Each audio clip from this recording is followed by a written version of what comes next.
Bom, vamos preparar um vídeo adicional sobre o mesmo ensaio que a gente estava trabalhando, só que agora eu vou falar sobre um pouquinho sobre a correção de recuperação e depois eu vou falar sobre a incerteza expandida, como a gente vai calcular aqui usando a equação de Welch-Satterthwaite. Então, primeiramente, a correção de recuperação ela é uma forma de entrar como um controle de qualidade, ou seja, eu estou trabalhando um padrão ou um material de referência, isso vale para qualquer ensaio, para eu poder acompanhar o desempenho desse procedimento com relação ao valor de referência, desde que esse valor de referência seja confiável, no caso de um material de referência certificado de preferência. Essa variável aqui representa justamente isso que nós estamos falando, a correção de recuperação.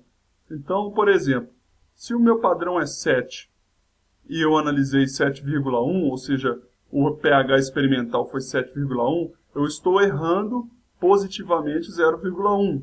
Portanto, eu teria uma correção de recuperação de menos 0,1. Então, sempre funciona dessa maneira. Da mesma forma que nós trabalhamos para calibração, nós podemos trabalhar também para a recuperação. Imaginemos que eu teria um valor de referência de 7 e encontrei 7,1, ou seja, errando para mais. Se eu estou errando para mais, eu preciso corrigir para menos.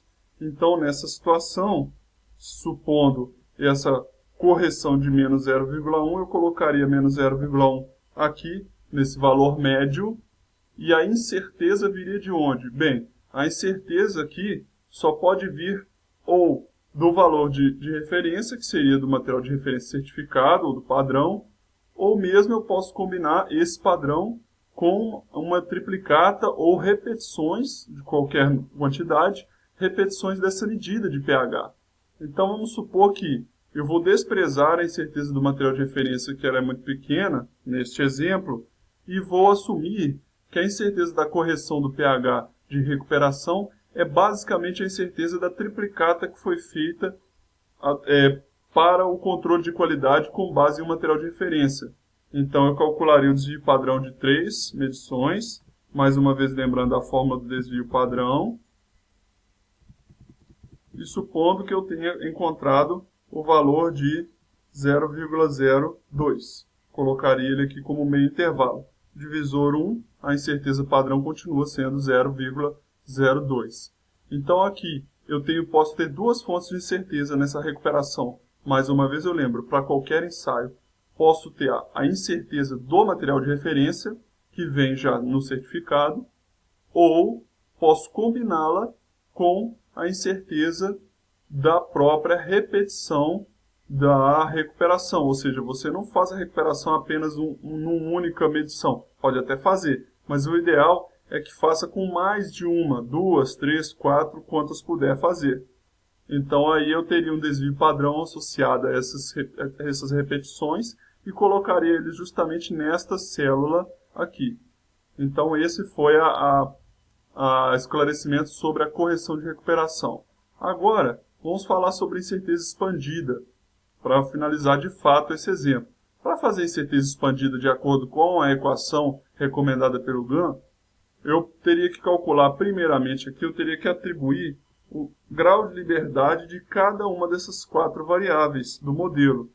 Escrevendo cada um do grau de liberdade, eu posso utilizar aquela equação dada pelo GAN, de Welch-Satterthwaite, e a partir dela eu calculo o grau de liberdade efetivo.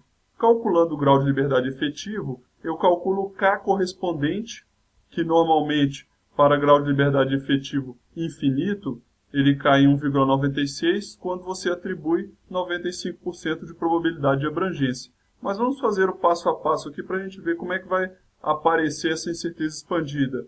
Bem, toda variável do tipo B, que foi classificada como tipo B, ela obrigatoriamente tem que ter um grau de liberdade infinito. Só que como eu não vou trabalhar infinito aqui no Excel, basta que eu coloque um número suficientemente grande, 10 a sexta já está de bom tamanho, para que o Excel entenda como infinito.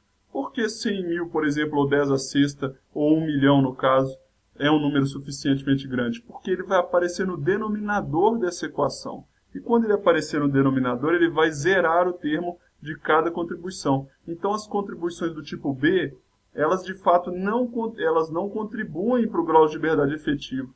Quem comanda o grau de liberdade efetivo são as incertezas do tipo A. Por isso que muitas pessoas dão valor para essa incerteza do tipo A. Não existe nada que te obrigue a fazer a incerteza do tipo A, ou ter uma variável do tipo A. Mas por que os avaliadores, em geral, gostam de notar na planilha de incerteza essa grandeza do tipo A? Porque ela é quem comanda o grau de liberdade efetivo. Vamos ver aqui o que vai acontecer. Vou colocar 10 a sexta para todas as do tipo B. E vou colocar o valor de quantas vezes eu fiz a medição N menos 1. Ou seja, se eu fiz triplicata, o grau de liberdade seria 2. Se eu fiz 5 repetições, de preferência replicatas verdadeiras, e não apenas de leitura, se eu fiz 5, o grau de liberdade, por exemplo, seria 4. Então vamos imaginar que eu fiz 5 medições para esse pH, e o grau de liberdade dessa variável pH em condição de repetibilidade, como ela é do tipo A, ela tem grau de liberdade finito. Então ela cai aqui como um grau de liberdade finito e não infinito. Eu coloco N menos 1, o número de medidas menos 1. A partir disso, eu posso calcular aqui diretamente o grau de liberdade efetivo, que vai ser dado por a incerteza combinada elevada à quarta potência. Basta você consultar a equação de Welch-Satterthwaite no GAN. Nas aulas teóricas nós vamos mostrar isso. Elevada à quarta sobre o somatório, a soma, de cada contribuição elevado à quarta potência, dividido pelo seu respectivo grau de liberdade. Ora, agora você percebe por que esse grau de liberdade, a do tipo B, não contribui com nada. Porque quando eu dividir a contribuição elevada à quarta por um número muito grande, todo esse termo tende para zero. Então é isso que vai acontecer. A quarta sobre o seu respectivo grau de liberdade. Próximo termo, contribuição a quarta dividido pelo seu grau de liberdade. E o último termo, contribuição a quarta dividido pelo seu grau de liberdade. Então esse eu tenho o grau de liberdade efetivo. Repare que é muito próximo de 4. Era de se esperar, porque, como eu falei, a do tipo A governa esse grau de liberdade efetivo. Então, esse que nós calculamos é o grau de liberdade efetivo. E agora, a incerteza expandida? Bem, se eu quiser a incerteza expandida, o expandido a 95% de confiança, por exemplo, e eu sempre tenho que formar uma probabilidade de abrangência, porque se eu não informar nada, eu confundo essa informação com a incerteza padrão. Mas agora eu estou trabalhando com a incerteza expandida. E ela vai ser dada por a própria incerteza padrão combinada, que multiplica aquele fator K, ou fator T-student. Esse fator vai ser dado pelo quê? Nós podemos colocar aqui a função IVT, que vai basicamente consultar a tabela de T-student. Algumas versões do Excel trazem IVT-B, que é o bicaudal. O meu Excel, neste caso, ele já dá bicaudal, então fique atento para ver se o seu está dando bicaudal ou unicaudal. Aqui no caso nós vamos trabalhar com bicaudal. E eu vou mostrar como é que testa para ver se sua função já dá direto bicaudal. Então eu vou colocar a probabilidade 0,05, que é o nível de significância, né, da probabilidade de abrangência, é o complementar dela. E o grau de liberdade eu vou colocar justamente o grau de liberdade calculado. E essa já vai ser diretamente a minha incerteza expandida a 95% de probabilidade de abrangência. Está calculado.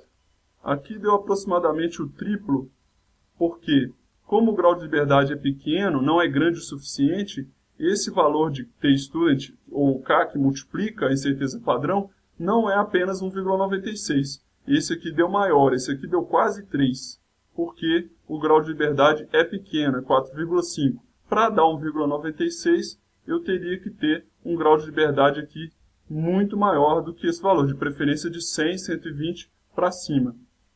Então essa é a incerteza expandida, calculada para essa incerteza combinada e esse modelo de medição. Para você reportar a incerteza padrão combinada, não precisa reportar a probabilidade de abrangência. Para reportar a expandida, é necessário reportar a probabilidade de abrangência que está sendo trabalhada. E a última coisa do vídeo que eu vou mostrar é como testar se a sua função de Excel INVT já está dando diretamente a distribuição bicaudal de t-student. Se você jogar INVT 0,05 e colocar um grau de liberdade muito grande, por exemplo, 10 a sexta, dá 1 milhão, né?